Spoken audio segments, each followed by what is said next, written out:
দেখ, যে টপিকটা পড়ছি টপিকটার নাম কি বললাম? এইমাত্র বলছিলেন যে আমাদের যে পারকিউজিটস এর টপিকটা চলছে তার মধ্যে টপিকটার নাম আমি তোকে বলছি রেন্ট ফ্রি অ্যাকোমোডেশন। কি বলছি টপিকটার নাম? Rent free accommodation.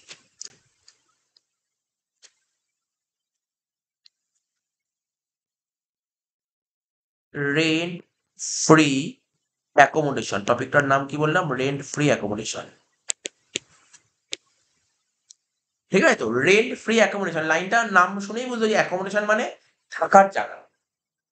এমন একটা থাকার জায়গা যেই জায়গায় থাকতে গেলে কোনো ভাড়া দিতে হবে না। সাপোজ আমি কিছুক্ষণ আগে তোকে একটা উদাহরণ দিলাম, যেটা আমরা আগের দিন এইচআরে করতে গিয়েও বলেছি। আমার বাড়ি ধর কলকাতায়। কোথায় বাড়ি? আমার বাড়ি কলকাতা। আমার জবটা লেগেছে কোথায়? বোম্বে, দিল্লি, ঠিক আছে, বা পুনে, কোনো এক জায়গায় জব লেগেছে। সাপোজ ধর কলকাতায় থাকি, আমার জব লেগেছে পুনেতে, আমার জবটা লেগেছে কোথায়? পুনেতে। তাহলে তো পুনেতে যদি জব লাগে তাহলে পুনেতে গিয়ে থাকতে হবে। পুনেতে তো আমার থাকতে হবে। তা পুনেতে তো আমার থাকার জায়গা নেই। তাহলে আমি কোম্পানি যেখানে চাকরি পাবো সেই কোম্পানির বস বা মালিককে আমি বলবো যে আমাকে একটা থাকার ব্যবস্থা করে দাও। নাহলে আমি ওখানে এসে কাজ করবো কি করে? তখন মালিক আমাকে একটা থাকার ব্যবস্থা করে দেবে। থাকার ব্যবস্থা করে দেবে। ঠিক আছে তো? অর্থাৎ থাকার ব্যবস্থা করে দিল, আমাকে একটা অ্যাকোমোডেশন প্রোভাইড করে। ঠিক আছে? এমন অ্যাকোমোডেশন প্রোভাইড করলো যেই অ্যাকোমোডেশন প্রোভাইড করার জন্য আমার থেকে কোনো রকমের কোনো ভাড়াপত্র নিল। এটাই হচ্ছে রেন্ট ফ্রি অ্যাকোমোডেশন। বুঝতে পারলি? এবার খুব ডিটেইলস এ পড়ো। আর এটা তোরা যাদের ক্লাস 11 এ কস্ট ট্যাক্স ছিল, ট্যাক্স ইনকাম ও স্যালারি লাস্ট চ্যাপ্টার ছিল 11 এ, ওটা করেছিলি। কিন্তু ওখানে যা নিয়ম পড়েছিলি এখন নিয়ম চেঞ্জ হয়েছে এবছর। ওখানে যা পড়েছিল ওইটা ভুলে যেতে হবে। এখানে ওই নিয়মগুলো চেঞ্জ হয়েছে। ঠিক আছে তো? কারণ জানিস তো এবছর তো কোন সাল জানিস তো? 2024। আর এবছর তো লোকসভা ভোট আছে। এবার তো লোকসভা ভোট আছে। তো বাজেটটা যে করেছিল, যে আমাদের ফাইন্যান্স মিনিস্টার নির্মলা সীতারামন যে বাজেটটা করেছিল, ভোটটাকে টার্গেট করে বাজেট করেছিল। ভোটকে টার্গেট করে বাজেট করেছিল। ঠিক আছে তো? তো অ্যাকচুয়ালি প্র্যাকটিক্যাল কথা বলছি, যে বাজেট করার পেছনে যে কারণটা ছিল, তো ওর মানে বাজেট তো প্রতি বছরই করতে হয়। তো বাজেটের পেছনে যে কারণটা আমি তোকে বলছি, কারণ আমাদের ভারতবর্ষে বা যে কোনো দেশে যত লোক থাকে না, যত লোক থাকে তার মধ্যে ম্যাক্সিমাম লোক কোথায় কাজ করে জানিস? ম্যাক্সিমাম লোক কিন্তু সার্ভিসই করে। ম্যাক্সিমাম লোক কি করে? ভারতের যত জনসংখ্যা আছে ম্যাক্সিমাম লোক কি করে? ম্যাক্সিমাম লোক সার্ভিস করে। দেখবি ম্যাক্সিমাম লোক সার্ভিস করে। বিজনেস বল বা আরো যে আলাদা আলাদা ইনকাম আছে, ম্যাক্সিমাম লোক সার্ভিস করে। ভাই কাজ করলে কি হয়? দুটোই তো কাজ হয়, হয় সার্ভিস নাই বিজনেস। হয় সার্ভিস নাই বিজনেস। তো ম্যাক্সিমাম লোক সার্ভিসই করে, বিজনেস সবাই করে না, ম্যাক্সিমাম লোক সার্ভিস করে। তাহলে কাদের কথা ভেবে করেছে বাজেটটা করেছে?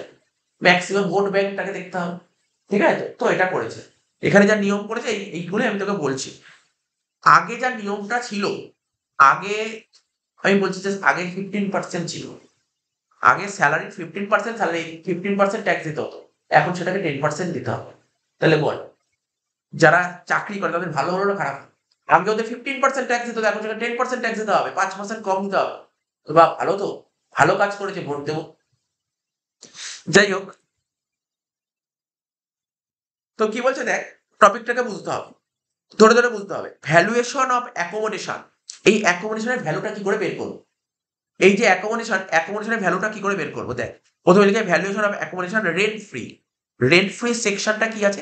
আর আমি তোকে কিছুক্ষণ আগে বললাম পার্ক ইউজটা সেকশন কত, জানিস তো? মুখস্থ করবি। 17, আন্ডার সেকশন 17 ক্লজ 2। কি বললাম? আন্ডার সেকশন 17 ক্লজ, এটা হচ্ছে পার্ক ইউজ সেকশন, এবং এটা মুখস্থ করতেই হবে, লিখতেই হবে। কিছু সেকশন লিখিস না লিখে এটা লিখতেই হবে। আন্ডার সেকশন 17 ক্লজ 2, এটা হচ্ছে পার্ক ইউজ সেকশন। ঠিক আছে তো? আর আমরা এখন পড়ছি কি? Rent free. Rent free section কি আছে দেখ, 1, রোমান 1, দেখেছো?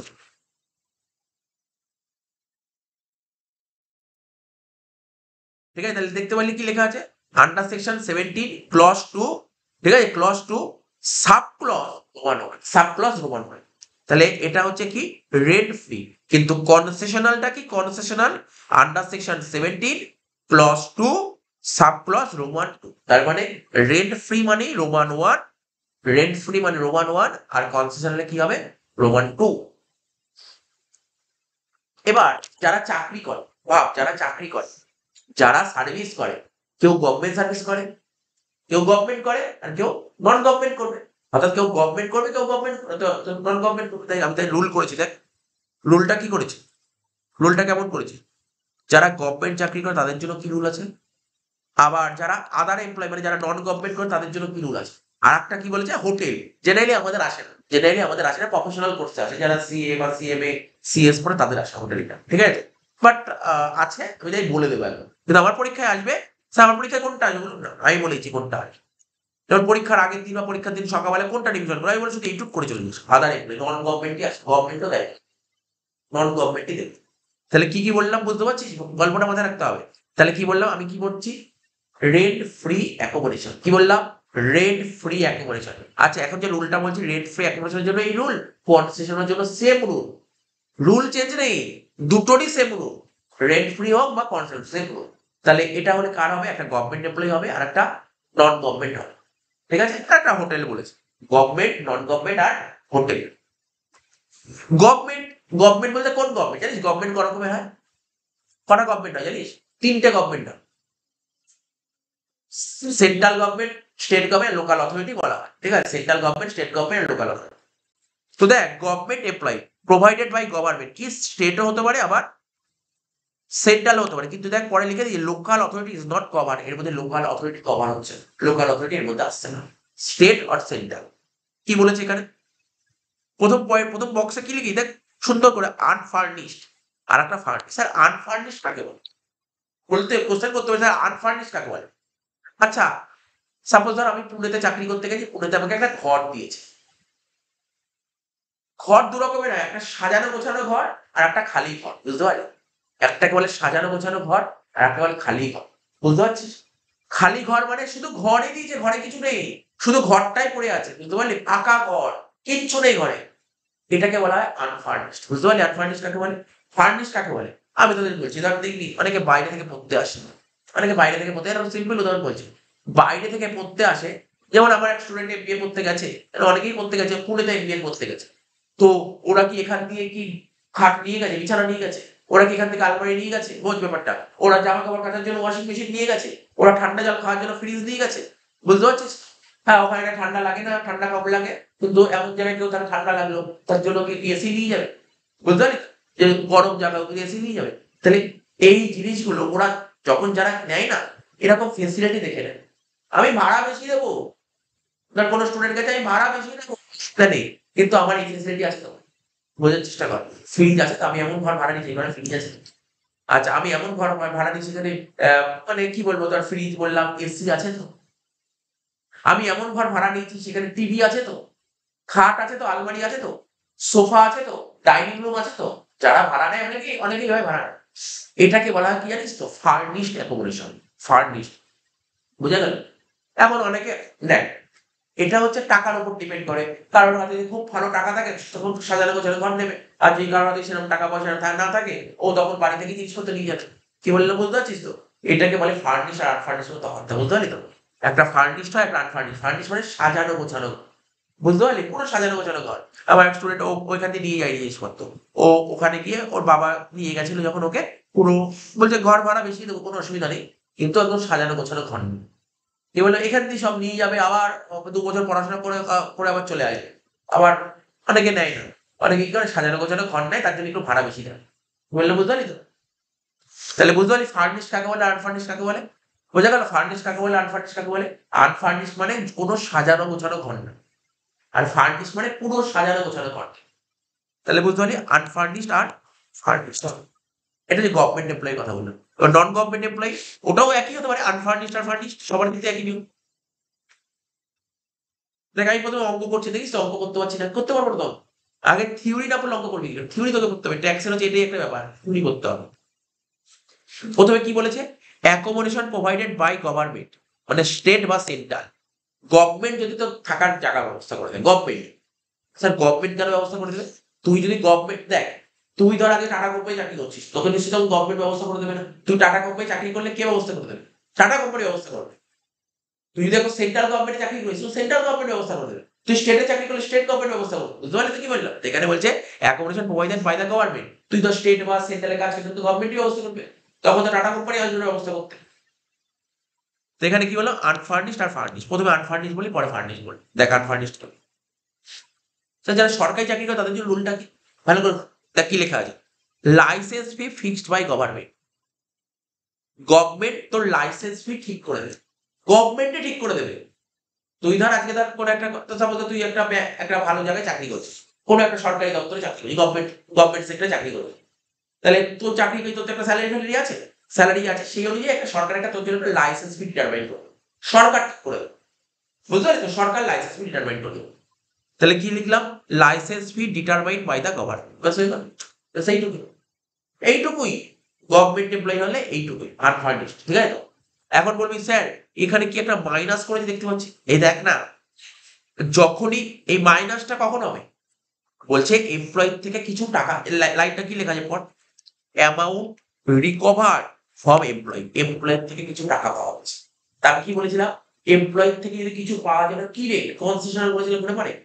তাহলে আমি কি দুটো পয়েন্ট একবারে কভার আপ করছি, যদি এমপ্লয়ি থেকে তুই কিছু পাস তাকে বলে কনসেশনাল, যদি এমপ্লয়ি থেকে পাস তাহলে তুই মাইনাস করবি, আর এমপ্লয়ি থেকে টাকা না পেলে মাইনাস করবি না, তাহলে কি বলে, এমপ্লয়ি থেকে কিছু পাওয়া গেলে মাইনাস করবে, এমপ্লয়ি থেকে পাওয়া না গেলে মাইনাস। এটা হলো value of perquisite for unfurnished.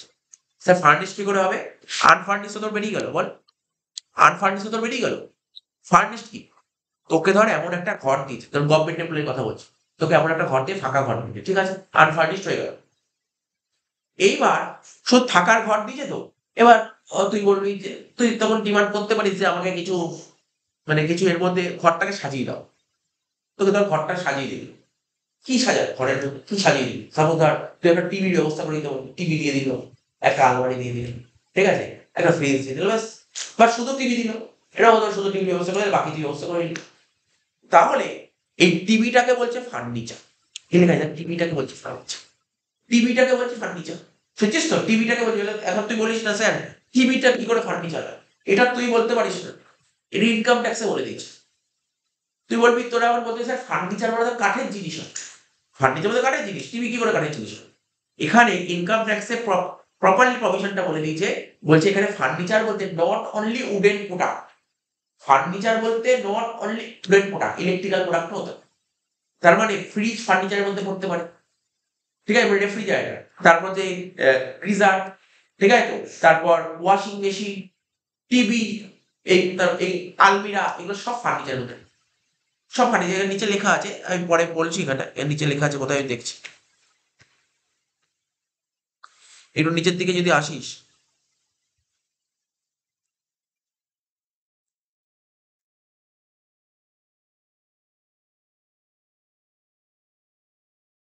এখানে লেখা নেই দেখছি, তাই বলে দিলাম, মানে কিছু কিছু পয়েন্ট মুখেই বলে দিচ্ছি।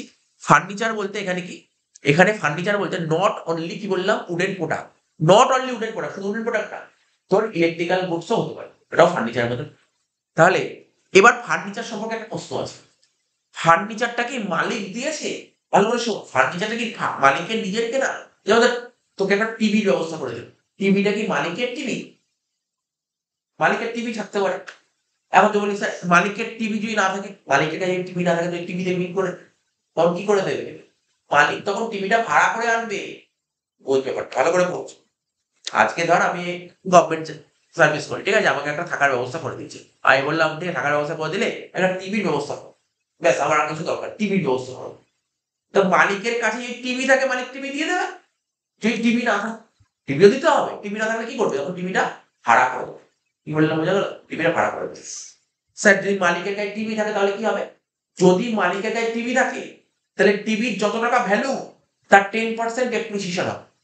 যদি মালিকের কাছে টিভি না থাকে, বুঝতে পারলি স্যার, মালিকের কাছে টিভি না থাকে, টিভির ভাড়া করেছে, তার প্রতি মাসে টিভি ভাড়া 200 টাকা করে হচ্ছে, তাহলে বছরে কত টাকা, 2400 টাকা, তখন হয়তো সুযোগ দেবো। এখানে লিখেছি দেখ ভালো করে, তারপর বাকি তো অঙ্ক করতে কি বুঝি যাবে, কি লেখা আছে দেখ, কস্ট অফ ফার্নিচার, দেখ লেখা আছে কস্ট অফ ফার্নিচার, কি করে ক্যালকুলেট করবে দেখ, নিচে লিখেছি, দুটো পয়েন্ট দিয়েছে, it is owned by the employer, মানে ফার্নিচারটা যদি মালিকের নিজের থাকে, টিভিটা যদি মালিকের নিজের হয় তখন 10% হবে, তখন 10% হবে ডেপ্রিসিয়েশন। এখন তোদের মানে প্রশ্ন হলো স্যার ডেপ্রিসিয়েশন আমরা যখন চ্যাপ্টার শিখেছিলাম অ্যাকাউন্টসে, ডেপ্রিসিয়েশন দুটো মেথড শিখেছিলাম, স্ট্রেট লাইন আর একটা ডিমিনিশিং। স্যার কোন মেথড ডেপ্রিসিয়েশন করবো, স্ট্রেট লাইন আর ডিমিনিশিং? ও তোর সঙ্গে মানে তোর সঙ্গে ছেলে খেলা করবে, কোশ্চেন দিয়ে উল্টো পাল্টা কাজ করবে, যাতে তুই ভুল করিস। সবসময় স্ট্রেট লাইনে হয়, ডিমিনিশিং জীবনে কোনদিন হবে, জীবনে কোনদিন হবে না, ঠিক আছে। ও তোকে খেললো, ও তোর সঙ্গে খেললো, গেম খেললো, তোর রিটার্ন, তোর ডিমিনিশিং করতে গেলে রিটার্ন ডাউন ভালো লাগে, তাই তো, ও তোকে কোশ্চেন ইচ্ছা করে রিটার্ন ডাউন ভালো গেলে, যে তুই জেনে বুঝে ভুল করিস, ওরা বললে কেটে দিল বসে, রিটার্ন ডাউন ভ্যালু কোনোদিন করা যাবে না, সবসময় ডেপ্রিসিয়েশন কস্টের উপর। কি বললো বুঝলি, এটা লিখেছি 10% অফ কস্ট অফ ফার্নিচার, ঠিক আছে। আর কি বলেছে দেখ, হায়ার চার্জেস অফ ফার্নিচার। যদি মালিকের নিজের ফার্নিচার না থাকে তখন কি করবে, মালিক ফার্নিচার কি করবে, ভাড়া করবে, হায়ার করবে। তাই লিখেছি হায়ার চার্জেস অফ ফার্নিচার। বুঝতে পারলি, হায়ার চার্জেস যত টাকা করে ভাড়া করে সেটা হবে। তাহলে মাথায় ঢুকলো কস্ট অফ ফার্নিচার জিনিসটা কি, এটা হচ্ছে কস্ট অফ ফার্নিচার, এটা হচ্ছে কস্ট অফ ফার্নিচার। এবার ধর এমপ্লয়ি থেকে যে কিছু টাকা পেলি, কিছু টাকা পয়সা পেলি, সেটা কি করবো, মাইনাস হবে। দেখ লেখা আছে অ্যামাউন্ট রিকভার্ড ফ্রম এমপ্লয়ি, বলে এটা হলো ভ্যালু অফ পার্টিকুলার্স। এটা আমি তোর সঙ্গে কি ডিসকাশন করলাম, যেটা গভর্নমেন্টের ডিসকাশন করলাম, যেটা তোর পরীক্ষায় আসবে না। আমি তো বলে দিলাম গভর্নমেন্ট পরীক্ষায় আসবে তো নন, আসবে তোর পরীক্ষায় নন গভর্নমেন্টই, গভর্নমেন্ট আসবে পরীক্ষায়, গভর্নমেন্ট আসবে না, আসবে নন গভর্নমেন্ট। বোঝা গেল এটা। এখন যেটা পড়ছি এখানে লিখছি দেখ, ভালো করে শুনবি, ভিভিআই এটাই পরীক্ষায় আসবে। এখন যেটা বলছি এটাই এটাই আসবে, ভিভিআই। স্যার আপনি গভর্নমেন্ট অঙ্ক পড়াবেন না, একটা অঙ্ক পড়াবো শুধু কম, একটাই পড়াবেন, বাকি সব নন গভর্নমেন্ট করো, সব নন গভর্নমেন্ট। বুঝতে পারলি তো? তো দেখ কি লেখা আছে, নন গভর্নমেন্ট করছি, অ্যাকোমোডেশন, দেখ কি লেখা আছে, accommodation provided by other employer. Other employer মানে কি বললেন তো, আদার এমপ্লয়ার মানে কি বললাম, নন গভর্নমেন্ট। আরে আদার এমপ্লয়ার মানে নন গভর্নমেন্ট, একটা গভর্নমেন্ট এমপ্লয়ার, একটা আদার এমপ্লয়ার। গভর্নমেন্ট এমপ্লয়ার মানে গভর্নমেন্ট, আর আদার এমপ্লয়ার মানে নন গভর্নমেন্ট। এখানে কি লিখে দেখ, ব্যাকেটে আমি লিখে দিই নিউ রুল, ব্যাকেটে কি লিখে দেখ, নিউ রুল। এই রুলটা, এই রুলটা জানিস তো, এই রুলটা কি হয়েছে দেখ, আমি তোকে বলছি। এই রুলটা চালু হয়েছে 1/9/23। ভালো করে দেখবি কি লিখলাম, এই রুলটা চালু হয়েছে 1/9/23 থেকে। ভালো করে দেখ কি লিখেছি। অ্যাকচুয়ালি সমস্যাটা কি বলতো, এই টপিকে তোকে দুটো রুল শিখতে হবে, দুটো রুল শিখতে হবে। আগে কি রুল ছিল সেটাও তোকে শিখতে হবে, আবার এখন যে রুল সেটাও শিখতে হবে। স্যার কেন দুটো রুল কেন শিখবো, এখন যে রুল সেই রুল শিখলে তো হয়ে যাবে। তোকে বলছি, আমি তোকে বলছি কোথায় লিখবো একটু, সাপোজ ধর বলছি এখানে লিখছি 23/24, আমাদের বিবিএস ইয়ার কত বল, 23/24 তো। তাহলে কত হয়, ডেট কবে থেকে, 1/4/23 থেকে 31/3/24। নতুন রুল চালু হয়েছে কবে থেকে বল, 1/9/23। তাহলে তুই 1/9/23 থেকে 31/3/24 অব্দি এই সময়টা তুই নিউ রুল চালু করবি। নিউ রুল হয়ে গেছে, এর অর্থাৎ 1/9/23 পর নিউ রুলই হবে। কিন্তু 1/9/23 আগেও তো প্রিভিয়াস ইয়ার করছে, কত বল, 1/4/23 থেকে 31/8/23। এখানে কি, এখানে কি রুল ছিল, পুরোনো রুল ছিল, তাহলে তো দুটো রুলই জানতে হবে, তোকে দুটো রুলই জানতে হবে, ওল্ড আর নিউ দুটোই জানতে হবে। কিচ্ছু করার নেই। হ্যাঁ পরের বছর যারা ট্যাক্স করবে তাদের কোনো সমস্যা নেই, তাদের পুরো রুল পড়ার দরকার নেই, তার নতুন রুলই করবে, তার নতুন রুলই করে পুরো রুল জানার দরকার নেই। মানে এবছর স্টুডেন্টদের ওল্ড আর নিউ দুটোই করতে হবে, এবছর স্টুডেন্টদের ওল্ড নিউ দুটোই করতে হবে, কিন্তু ভালো ভালো করে মাথায় রাখবে কিন্তু এই বছরের জন্য। তাহলে রুলটা কবে চেঞ্জ হয়েছে কি বললাম, রুলটা রুলটা মানে চালু হয়েছে কবে থেকে, 1/9/23 থেকে। বুঝতে পারলি তো, মাথায় রাখবে রুলটা চালু হয়েছে 1/9/23 থেকে।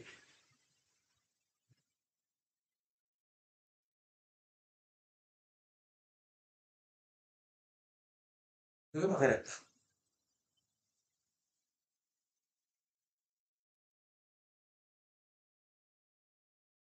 আরো কিছু গল্প আছে, বাট এই গল্পটা আমাদের এই বছর না জানলেও চলবে। আর যে আরেকটা গল্প যেটা পরের বছর যারা পড়বে তাদের জন্য একটা গল্প, সিরিয়াস, বাট ওটা এখন আমি বলছি না, পরের বছর যারা পড়বে তাদের জন্য জানা দরকার। তোর জন্য ফালতু ব্রেনকে প্রেশার দিয়ে লাভ নেই। পরের বছরে নিয়ম এসছে, ওই কস্ট অফ ইন্ডেক্স, একটা ইন্ডেক্স দিয়ে পরের বছরে একটা ক্যালকুলেশন করতে হবে, পরের বছর ক্যালকুলেশন করতে হবে। সে ঠিক আছে, পরের বছর স্টুডেন্টরা জানবে, পরের বছর যারা পড়াবো তখন তাদের বলবে। তাহলে বুঝতে পারলি গল্পটা কি, তাহলে তোকে কি বুঝতে পারলি, স্যার আমার দুটো রুল জানতে হবে, এটা বুঝতে পারলি তো। কি কি রুল জানতে হবে, old are new. Old rule মানে যেটা ক্লাস 11 শিখেছি, ওল্ড রুল, ঠিক আছে। আর এখন যেটা শেখাবো আর নিউ, দুটোই শেখাবো, ওল্ড আর নিউ। তাহলে বল আগে কোনটা বললে ভালো হবে, ওল্ড বললে নিশ্চয়ই ভালো হবে। আগে আগে ওল্ড বলি তারপর নিউ বলি, তুই চেঞ্জটাও বুঝতে পারবি। দেখ কি লেখা যায় নিচেরটা দেখছি, ভালো করে পড়বি কিন্তু। এই যে আমি যেগুলো বলছি এইগুলো না অঙ্ক তোরা সত্যি বলছি খুব ভালো মতন পেরিয়ে যাবি অঙ্ক, শুধু নিয়মগুলো না বারবার চোখ বোলাবি, তাহলে একটু অসুবিধা হবে, নাহলে চোখ বোলাতে হবে, নিয়মে চোখ বোলাতে হবে। কি লেখা আছে দেখ, অ্যাকোমোডেশন, ভালো করে দেখ কি লেখা আছে, accommodation provided by other employment non government. কি বলছি আমরা, আনফার্নিশড ডিসকাশন করছি। কি লেখা আছে দেখ, প্রথমে আমি ওন্ড বলবো, ওন্ড শেষ হয়ে গেলে আগে ওন্ড বলি। স্যার ওন্ড মানে, আমি পুনেতে চাকরি পেয়েছি, পুনেতে চাকরি পেয়েছি, এই মালিককে বললাম আমাকে একটা থাকার ব্যবস্থা করে দাও। তো মালিক কি করে থাকার ব্যবস্থা করবে, মালিকের কাছে যদি ঘর থাকে তাহলে সেই ঘরে আমাকে রাখবে, মালিকের কাছে যদি ঘর থাকে সেই ঘরে আমাকে রাখবে, যদি ঘর না থাকে তাহলে কি করে রাখবে, মালিকের কাছে যদি নিজস্ব ঘর থাকে তাহলে মালিক সেই ঘরে আমাকে রাখবে, যদি মালিকের কাছে ঘর না থাকে তাহলে আমাকে রাখবে কি করে? ঘর ভাড়া করে দেবে। বোঝা গেল কি বললাম? ঘর থাকলে ঘরে সেই ঘরে রাখবে। আরে ঘর মানে কি ওর নিজের বাড়িতে নাও রাখতে পারে। স্টাফদের থাকার জন্য ঘর থাকে। তো সেইখানে আমাকে রাখবে। আর যদি সেখানে জায়গা না থাকে তখন কি করবে? আমার জন্য একটা আলাদা একটা ঘর ভাড়া করতে হবে। দুটো রুল হতে পারে। কি আছে এখানে দেখ তাই লিখেছি। ওন। ওন মানে মালিকের যদি নিজের ঘর থাকে। আর তারপর লিখে taken on hire or lease. যদি ঘর না থাকে তখন ভাড়া করে দেবে। হায়ার আর লিজ। হায়ার আর লিজ মানে ভাড়া করা। ঠিক আছে? তাহলে দেখ নিয়মটা পড়বে। কি লেখা আছে এখানে দেখ? সেন্সাস নাম শুনিস তো কখনো? সেন্সাস, সেন্সাস মানে কি? জনগণনা। ভারতবর্ষে জনগণনা হয়। এখানে দেখ কি বলছে এখানে? As per 2001 census. কি লেখা আছে? As per 2001 census. 2001 সালের জনগণনা। 2001 সালে যখন জনগণনা হচ্ছে সেই অনুযায়ী কি বলছে? ভালো করে পড়বি। Population of the city where accommodation is provided. এখানে কি লেখা আছে? Population up two 10 lakh. তুই ধর, আমি এখন কিন্তু হায়ার বলছি, আমি তো ওল্ড বলছি। তুই ধর এমন একটা শহরে গিয়ে থাকছিস, ভালো করে শুনবি, এমন একটা শহরে গিয়ে থাকছিস, সেই শহরের জনসংখ্যা কত, পপুলেশন কত। যদি সেই শহরের জনসংখ্যা 10 লাখের মধ্যে হয়, তখন স্যালারি কত পার্সেন্ট হবে? 7.5%। তুই এমন শহরে গিয়ে থাকছিস, সেই শহরের জনসংখ্যা যদি 10 লাখ থেকে 25 লাখের মধ্যে আসে, 10 থেকে 25-এর মধ্যে, তখন 10%। 10 থেকে 25 তখন 10%। আর তুই এমন শহরে থাকছিস যে শহরের জনসংখ্যা 25 লাখের বেশি, তাহলে সেক্ষেত্রে কত? 15%। হ্যাঁ বল। 2% তো টাকা দেবে। টাকা। আমি বলছি তো, এখন আমি যেটা বলছি একটু শুনে রাখ। ট্যাক্স, ট্যাক্স দিতে হবে, ট্যাক্স। তোর কত টাকা ট্যাক্স দিতে হবে? ট্যাক্সেবল ট্রিটমেন্টটা বলছে। এটা কোন সেন্সাস ওয়াইজ বলছে? 2001 সেন্সাস। 2001 সেন্সাস বলছে ধর তুই, আমি ধর এমন একটা শহরে গেছি চাকরি করতে, সেই শহরে গিয়ে আমি আছি, থাকছি। আচ্ছা এটা কোন রোল বলছি? মালিকের নিজের বাড়ি কথা বলছি। মালিকের নিজের বাড়ি, ভাড়া না কিন্তু। ভাড়ার জন্য এরকম পপুলেশন জানা দরকার। পপুলেশন জানতে হয় মালিকের নিজের বাড়িতে। মালিকের নিজের বাড়িতে। তো এখানটায় কি বলেছে? এমন শহরে গিয়ে তুই বসবাস করছিস যেই শহরের জনসংখ্যা 10 লাখের মধ্যে হলে 7.5, 10 থেকে 25-এর মধ্যে হলে 10, আর 25-এর বেশি হলে 15। স্যার মনে রাখার ট্রিক্স বলুন, আমি তো একটা ট্রিক্স বলে দিচ্ছি, এত কিছু মাথায় রাখতে হবে। এতে এত সব বলেছে, এর মনে রাখার ট্রিক্স, ছোট্ট একটা ট্রিক্স আমি বলেছি। 11 স্টুডেন্ট তো এটাই বলতাম বারবার করে। যদি মেট্রো সিটি হয়, মেট্রো সিটি বুঝতে পারছো? মেট্রো সিটি কি হয়? 4টে মেট্রো সিটি হয়, কলকাতা, মুম্বাই, দিল্লি, চেন্নাই। আচ্ছা জানি মেট্রো সিটির জনসংখ্যা কত? আমরা কলকাতার জনসংখ্যা একটা এক্সাক্ট বলতে হবে, মোটামুটি একটা আইডিয়া করে বলতে পারি কার আশেপাশে হবে? কোটি তো যাবে। একটা মেট্রো শহরে জনসংখ্যা কোটি হয় তো। তাহলে এখানে কি বলেছি মনে রাখবি, মেট্রো শহর যদি দেয়, যখনই অঙ্ক থাকবে মেট্রো শহর থাকলে 15%। মেট্রো থাকা মানে 15% মুখস্থ করতে হবে। স্যার মেট্রো না থাকলে 10%। মেট্রো থাকলে 15, মেট্রো না থাকলে 10। আমি আর অ্যাকচুয়ালি এমন শহর নেই। সাপোজ তোকে একটা বললো আরামবাগ, আমি কি করে বলবো আরামবাগের জনসংখ্যা কত? বা ধর আরামবাগ দিল না, ধর এমন একটা জায়গার নাম দিল, তুই হয়তো জায়গার নাম হয়তো কোনো কারণে শুনেছিস, তুই কি করে যাবি তার জনসংখ্যা কত বলতে পারবি? বুঝতে পারলি তো? তোকে ধর এখন বললো 9টা, ইউপির ওই দিকে বেশ তো 9টা, তো তো 9টা জনসংখ্যা কত কি করে বলবি এখন? বুঝতে পারলি তো? তোকে এমন এমন তোকে একটা জায়গার নাম বললো, তুই কি করে বলবি তোর জনসংখ্যা বলা সম্ভব? বলতে পারবি? কোনোদিন বলা সম্ভব না, কারোর পক্ষে বলা সম্ভব নয়। কি করে বলবি তুই? তুই কলকাতায় থাকিস, কলকাতার জনসংখ্যা তুই আশেপাশে বলতে পারবি, কিন্তু আমরা এই জন্য আমি একটা ট্রিক্স বলেছি, যদি মেট্রো শহর হয় তাহলে মনে করি মেট্রো শহর মানে 15%, আর মেট্রো শহর না হলে 10%। তারপরে আমি ওই 10 লাখের কম এই কনসেপ্টে যাচ্ছি। অ্যাকচুয়ালি আমি নোট দিয়ে দেবো যে আমি ধরে নিলাম যে এর জনসংখ্যাটা এত নিচে। মেট্রো শহর মানে কি 25 লাখের বেশি, আর মেট্রো শহর না হলে, মেট্রো না থাকে মনে করবো এর জনসংখ্যা 10 লাখ থেকে 25 লাখ। মনে আমি লিখে দেবো, নিচে নোট দিয়ে দেবো, ইট ইজ অ্যাজিউম দ্যাট এর পপুলেশন 8 লাখ।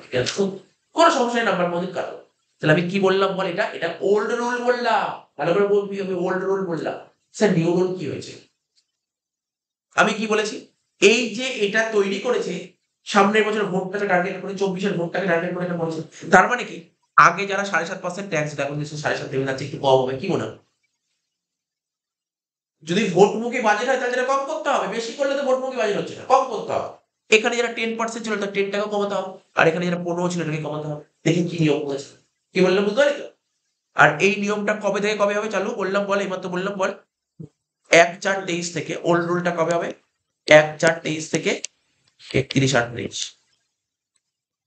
দেখি নিউ রুলটা কি বলছে।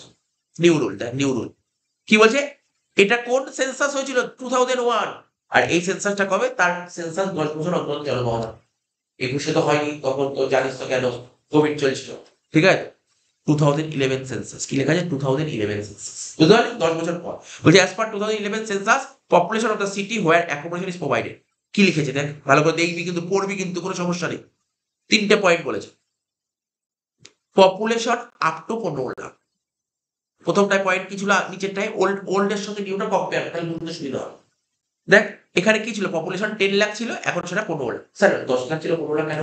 আরে ভাই 2001 যা জনসংখ্যা ছিল 2011 জনসংখ্যা বেড়েছে না, এই জন্য তো 15 লাখ হয়েছে, বুঝতে পারি তো। এখানে 10 লাখ ছিল, সেটা এটা 15 লাখ হয়েছে, ঠিক আছে। তারপর এখানে কি ছিল 10 থেকে 25, এখানে সেটা করেছে কি 15 থেকে 40, 15 থেকে 40, আর লাস্টেরটা 40 লাখের বেশি হলো। 40 লাখের বেশি হলে কত পার্সেন্ট করেছে দেখ, 40 লাখের বেশি হলে কত করে দেখ 10%। তাহলে আমি কি ধরবো, মেট্রো সিটি, মেট্রো সিটি, ঠিক আছে। যদি মেট্রো সিটি হয় তাহলে তুই ধরবি 10%, নতুন বলে মেট্রো শহর হলে 10%। আগে কি ছিল বল, তো 15, এখন 10। তাহলে কি যারা ভোট দিতে তারা ভাববে না ভালো, 10%, 5% কম ট্যাক্স দিতে হবে। তার কারো যদি বছরে ধর স্যালারি ধর সাপোজ 2 লাখ টাকা হলো, সাপোজ 2 লাখের 5% কত, 10,000 টাকা। 10,000 টাকা কম ট্যাক্স দিতে হবে, ওর ভালো লাগলো না, 10,000 টাকা বাঁচলো, অনেক ভালো তো ওর জন্য। এটাকে বলে ভোটভোগী বাজার, বুঝতে পারলি? তো যাই হোক, 10% স্যালারি, তাহলে কি যদি নতুন রুল বলছে যদি মেট্রো শহর হয় তাহলে কত, 10%। স্যার যদি মেট্রো শহর না হয় তাহলে কত দেবো বল, 7.5। দেখ মেট্রো শহর না হলে 7.5, মেট্রো শহর না হলে 7.5, ব্যাস তুই নোট দিয়ে দিবি, অসুবিধা হবে, নোট দিয়ে দিবি। অ্যাকচুয়ালি এমন একটা শহর দিলে তুই জানিস এই শহরে জনসংখ্যা, তুই তো বলবে ধরে নিচ্ছি ইট ইজ অ্যাজিউম দ্যাট এই শহরের জনসংখ্যা এত থেকে এত, ব্যাস, তখন আমার কাটাকাটি ব্যাপার নেই। আর তোর পরীক্ষা জানা যে পয়েন্ট দেবে, ওটাকে বলো কি পয়েন্ট দেবে বলিস, তোর পরীক্ষা যে সিটি গুলোর নাম দেবে কলকাতা, মুম্বাই, দিল্লি, চেন্নাই, ব্যাস এর মধ্যেই দেবে, কোনো সমস্যা নেই। কলকাতা, মুম্বাই, দিল্লি, চেন্নাই সিটি দেবে। কি বললাম বোঝা গেল? আমি আমি ভাবছিলাম কয়েকটা সিটির নাম লিখে দিই, আমি ভাবছিলাম কতগুলো সিটি, যতগুলো সিটি আছে মানে ধর ভারতবর্ষে মোটামুটি যতগুলো সিটি আছে সিটিগুলোর নাম লিখে পাবো। আর আমরা লিখলে কি হবে, কেউ তো পড়বেই না, সিটি দিয়ে পপুলেশন ধরাই পড়বে, কেউ পড়বে না, আর পড়লেও তো মনে রাখতে পারবে না, দরকার কি আমার।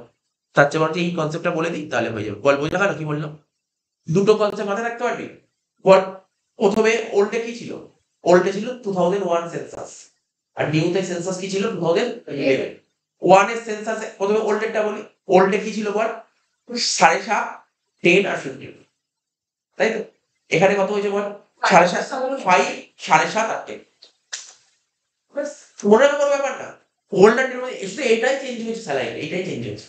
তাহলে মোটামুটি মাথায় ঢুকলো, এবার অঙ্ক করতে কি এমনি ক্লিয়ার হয়, পুরো ব্যাপারটাকে আমি বলি পুরো ব্যাপার ক্লিয়ার হয়ে যাবে, এটা শুধু মাথায় রাখবে। কিন্তু তোর মানে তোদের জন্য খুব খারাপ জিনিস সেটা কি, তোদের দুটো রুল পড়তে হবে, এটাই হচ্ছে খারাপ জিনিস তোদের জন্য, এই বছরের জন্য খারাপ, দুটো রুলই পড়তে হবে, বোঝা গেল কি বললো? এবার কি বলছে দেখ, এটা আমি আমি যে তোকে এতক্ষণ বলে কি এতটা যে ডিসকাশন করলাম, এটা কি নিয়ে ডিসকাশন করলাম, যদি মালিকের বাড়িতে থাকিস, আর যদি ভাড়া বাড়িতে থাকিস তো এইগুলো তো কিছু মাথায় রাখতে হলো না। তুই ভাড়া বাড়িতে থাকলে এইগুলো কিচ্ছু মাথায় রাখতে হলো না। ভাড়া বাড়িতে যদি তোকে ধর এমন একটা বাড়িতে মালিক রাখলো, মালিকের নিজের বাড়ি না, মালিক ভাড়া করে দিই, এটা এই কিচ্ছু করতে হলো না, শুধু করতে হবে এইটুকু, শুধু করতে হবে এইটুকু, এটা অনেক ইজি লাগে। আগে কি নিয়ম ছিল, আগে কি নিয়ম ছিল এই বলছি দেখ শোন, আগে কি নিয়ম ছিল, লোয়ার, কি বললাম, লোয়ার, লোয়ার মানে জানিস, লোয়ার মানে ছোট, লোয়ার মানে ছোট, দুটো জিনিস বলো তারপরে যেটা ছোট। কি ছিল নিয়ম আগে, মালিক যত টাকা ভাড়া দিয়েছে, স্যার মালিক 3,000 টাকা করে ভাড়া দিচ্ছে, তো এক মাসে 3,000 টাকা ভাড়া দিলে বছরে কত ভাড়া দিচ্ছে, 30,000। এটা আর 15% অফ স্যালারি ছিল, দুটোর মধ্যে যেটা ছিল 15% অফ স্যালারি, দুটোর মধ্যে ছিল, এটা আগে ছিল। তাহলে এখন যে নিয়ম হবে 15% থাকবে না, তার কম হবে, বল কম হবে। দেখ কত করছে 10%। তাহলে বল, যদি ভাড়া বাড়িতে তাহলে সবচেয়ে বেশি হচ্ছে, ভাড়া বাড়িতে তো কোনো ঝামেলাই নেই, ভাড়া বাড়িতে কোনো ঝামেলাই নেই তো, বল ভাড়া বাড়িতে কোনো ঝামেলা নেই, বুঝতে পারলি, ভাড়া বাড়িতে কোনো ঝামেলা নেই। ঝামেলা কোথায়, নিজের বাড়ি হলেই, নিজের বাড়িটা হলেই, নিজের বাড়ি হলে এত কিছু মনে রাখ, ক্লিয়ার, পুরো ক্লিয়ার হয়ে গেলে আনফার্নিশড। এখন তোদের মনে একটা কোশ্চেন হলো, স্যার কোশ্চেনটা কি, স্যালারি, স্যার এখানে বলছে স্যালারি, বারবার একটা কথা কি স্যালারি স্যালারি স্যালারি মানে কি? কারণ আমি আগের দিন এই চালে করার সময় স্যালারি মানে বলেছিলাম বেসিক ডিএ কমিশন। স্যার এখানেও কি স্যালারি মানে বেসিক ডিএ কমিশন? একদমই নয়, একদমই নয়। এখানে স্যালারি স্যার কি এখানে স্যালারি মানে? এখানে স্যালারি মানে সব কোশ্চেন পেপারে যত থাকবে সব নিয়ে নেবো। আমি তোকে বলছি স্যালারি মানে কি কি লেখা আছে, দেখ ভালো করে দেখ। লেখা আছে স্যালারি মানে বেসিক নেবো, ডিএ নেবো, ডিএ ডিএ বেসিক তো নেবোই, ডিএও নেবো। ডি এর ব্যাকেটে কি লেখা আছে? Forming part of salary. D এর ব্যাকেটে কি লেখা আছে? আগের দিনে বলেছিল ফর্মিং পার্ট অফ স্যালারি, মাথায় রাখবে। তারপর কি বোনাস নেবো, যেটা আমি আগের দিন এই চাইতে বোনাস দিইনি, এখানে বোনাস দিতে হবে। কমিশন নেবো, স্যার আগের দিন নিয়েছিলাম আজকেও নেবো, আগের দিন নিয়েছিলাম আজকেও নেবো।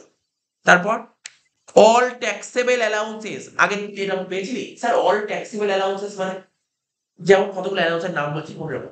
চিলড্রেন এডুকেশন অ্যালাউন্সেস পেলেই নিয়ে নিবি, হোস্টেল অ্যালাউন্স পেলেই নিয়ে নিবি, medical allowance, transport allowance, conference allowance, যত অ্যালাউন্স সব নিয়ে নিবি। আগের দিন ছিলই হলো না, তাহলে যত অ্যালাউন্স তাহলে সব নিবি। কিন্তু একটা কথা বলে স্যার অ্যালাউন্স থাকলেই নিয়ে নেবো, কি বলেছে? অল ট্যাক্সেবল অ্যালাউন্সেস, ভালো করে বুঝি ট্যাক্সেবল। স্যার ট্যাক্সেবল অ্যালাউন্স কাকে বলে বুঝতে পারছি না, আমি তোকে বলছি। লিখবো এখানে ছোট বই। ধর এমপ্লয়ি, ধর একটা চিলড্রেন আছে, আচ্ছা দুটো চিলড্রেন আছে এবং কোম্পানি ওকে 300 টাকা করে দিচ্ছে, চিলড্রেনের জন্য 300 টাকা করে দিচ্ছে। তাহলে একটা চিলড্রেনে 300 টাকা দিলে দুটো চিলড্রেন কত দিচ্ছে? 600 ইন্টু 12, কারণ 12 মাস তো 600 ইন্টু 12 কত হয়? 7,200 টাকা হবে।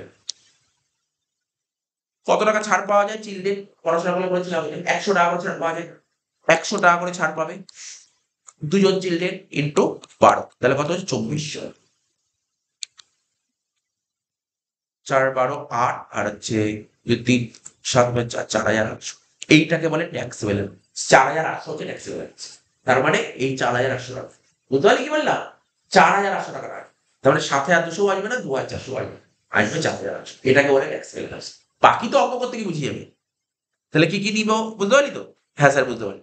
আর কি লেগেছে? অল মনিটারি পেমেন্ট এক্সেপ্ট পারকিউজিট, পারকিউজিট ছাড়া যদি অন্য কিছু টাকা পয়সা পাস সেটাও চলে যায়।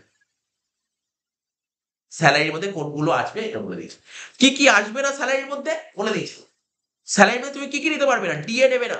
স্যার আপনি তো বললেন ডিএ নিতে, কোন ডিএ নিতে বলেছে? ফর্মিং পার্ট, কোন ডিএ নেবো না? নট ফর্মিং, লিখে দিয়েছিল নট ফর্মিং পার্ট নেব। Except allowance, sir except allowance মানে এইটা, এক্সেপ্ট অ্যালাউন্স কোনটা? এই 2400 টাকা ছিল এক্সেপ্ট অ্যালাউন্স, এইটা নেব না। এই 7,200 মধ্যে 2400 নেবো না, নেবো 4,800, তাহলে এক্সেপ্ট অ্যালাউন্স নেব না।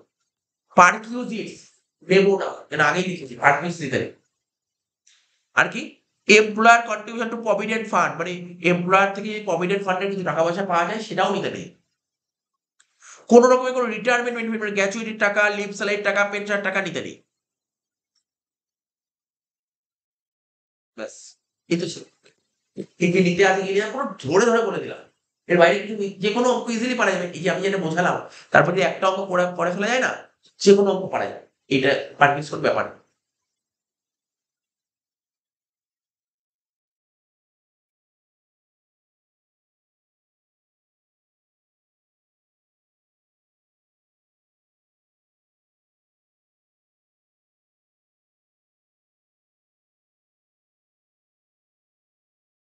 ঠিক আছে তো? তাহলে যে অঙ্ক এবার একটা অঙ্ক পড়ে তাহলে ব্যাপারটা ক্লিয়ার হয়ে যাবে।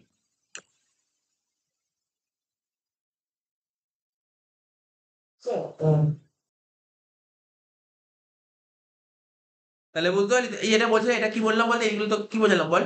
এটা আনফার্নিশ বোঝালাম না? এখানে লেখা আছে আনফার্নিশ, লেখা আছে আনফার্নিশ বোঝালাম। ফার্নিশ কি করে বের করবো? শুধু ফার্নিচার যোগ করলে ফার্নিচার যোগ করো, ফার্নিচার আগেরটাই বোঝালাম, ওই সেম কনসেপ্ট, সেম কনসেপ্ট। আরে আগেরটা বোঝালাম না, আগেরটা বোঝালাম না কি করে ফার্নিচার গুলো যোগ করলাম, আনফার্নিশের সঙ্গে ফার্নিচার যোগ করে ফার্নিশ।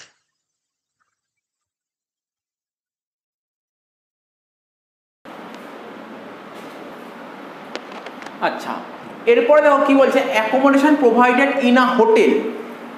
তো দেখো এমপ্লয়িকে যদি হোটেলে রাখার ব্যবস্থা করা হয় সেক্ষেত্রে নিয়মকানুন কি আছে, ইনকাম ট্যাক্সের নিয়ম কি বলেছে, ঠিক আছে? এমপ্লয়িকে যদি হোটেলে রাখার ব্যবস্থা করে তাহলে কি নিয়মকানুন, যেটা গভর্নমেন্টের ক্ষেত্রে আর নন গভর্নমেন্টের ক্ষেত্রে একই রুল। কোনো এমপ্লয়িকে যদি হোটেলে রাখার বন্দোবস্ত করা হয়, এমপ্লয়ি তো কখনো না বলবে না। এমপ্লয়ি ওই হোটেলে থাকলে তো কত রকমের সুযোগ সুবিধা পাওয়া যাবে, তাই না? আর হোটেলে কিন্তু সমস্ত এমপ্লয়িকে রাখে না, একটা স্ট্যান্ডার্ড টাইপের এমপ্লয়ি, সেই এমপ্লয়ি ডেজিগনেশন যদি খুব হাই হয় তাহলে সেই সমস্ত এমপ্লয়িকে হোটেলে রাখতে পারে। এবার ধরো কোম্পানি থেকে বা গভর্নমেন্ট যদি গভর্নমেন্ট বলে যে তোমরা কি হোটেলে থাকতে চাও, সে বা ধরো কেউ ধরো টাটা কোম্পানি চাকরি করছে, একটা বড় এমপ্লয়ি আছে, ঠিক আছে, খুব বড় পোস্টে চাকরি করে, তো তাকে জানতে তুমি কি হোটেলে থাকতে চাও নাকি তোমাকে নর্মাল যে অ্যাকোমোডেশন দেবো সেরকম থাকতে চাও। তো কেউ তো আর না বলবে না হোটেলে থাকলে, 3 স্টার বা 5 স্টার হোটেলে রাখলে কেউ কখনো না বলবে, তো ওরা বলবে, কেননা হোটেলের জন্য তো এমপ্লয়িকে তো কোনো পেমেন্ট করতে হচ্ছে না, পেমেন্টটা করবে কে, হয় গভর্নমেন্ট হলে গভর্নমেন্ট পেমেন্ট করবে, আর না হলে নন গভর্নমেন্ট যেমন tata company, Wipro company, Reliance company, এরা পেমেন্ট করবে। তো এমপ্লয়ির এখানে কোনো প্রবলেম নেই, এমপ্লয়িকে যেখানে রাখবে এমপ্লয়ি সেখানেই থাকবে। এমপ্লয়ি বলে দিয়েছে আমাকে যেখানে থাকতে দিতে চাও আমি সেখানেই থাকবো, কিন্তু জায়গাটা যেন স্ট্যান্ডার্ড হয়, ঠিক আছে, একটা যেন লেভেল থাকে জায়গার। তো বুঝতে পারছো তো ব্যাপারটা। তো এখানে ব্যাপারটা কি, এখানে ট্যাক্স লায়াবিলিটি করার আগে দেখো, যদি আমি কোম্পানির দিক থেকে বলি, কোম্পানি যদি কোনো এমপ্লয়িকে, সেরকম স্ট্যান্ডার্ড এমপ্লয়িকে যদি হোটেলে রাখে, তাহলে কোম্পানির ক্ষেত্রে প্রচুর খরচ হবে, প্রচুর এক্সপেন্স বিয়ার করতে হবে, তাহলে কোম্পানির প্রফিট তো অনেক কমে যাবে।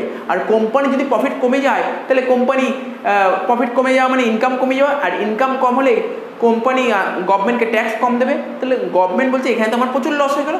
সেই সময় গভর্নমেন্ট কি করবে, গভর্নমেন্ট ওই এমপ্লয়ির ওপর ট্যাক্স চার্জ করবে। এই কারণের জন্যই আমাদের হোটেলে অ্যাকোমোডেশনে রাখলে কি ট্যাক্স ট্রিটমেন্ট করতে হয় সেটা আমাদের শিখতে হচ্ছে। তো দেখো কি আছে, আর একটা কথা বলে দিই, যারা ক্লাস 11-এ পড়ছে, এটা তোমাদের টপিকে নেই, তোমাদের সিলেবাসে নেই, তবে যারা গ্র্যাজুয়েশনে পড়ছো জাস্ট তোমাদের জানার জন্য আছে, এক্সামে কখনো অঙ্ক আসবে না, ঠিক আছে। তো যাই হোক বলে দিলাম, accommodation provided in a hotel, government আর নন গভর্নমেন্ট। রুল কি বলছে, ভ্যালু অফ হোটেল অ্যাকোমোডেশন কি করে বের করবো, স্যালারি 24%। স্যার স্যালারি মানে, আরে কিছুক্ষণ আগেই তো বললাম স্যালারি, ওই মানেই এখানে বসবে, salary 24% and actual charges hotel paid by employer. হোটেলে থাকতে গেলে তো নিশ্চয়ই একটা চার্জ লাগবে, সেই টাকাটা কে দেবে, এমপ্লয়ার পেমেন্ট করবে। এই দুটোর মধ্যে যেটা লোয়ার সেটা হবে হোটেল অ্যাকোমোডেশনের ভ্যালু, ঠিক আছে। আচ্ছা, যদি এমপ্লয়ি থেকে কিছু পাওয়া যায় সেটা বাদ যাবে, তখন সেটা কনসেশনাল রেট হয়ে যাবে। বলছে however if accommodation is provided in a hotel then following shall not be taxable.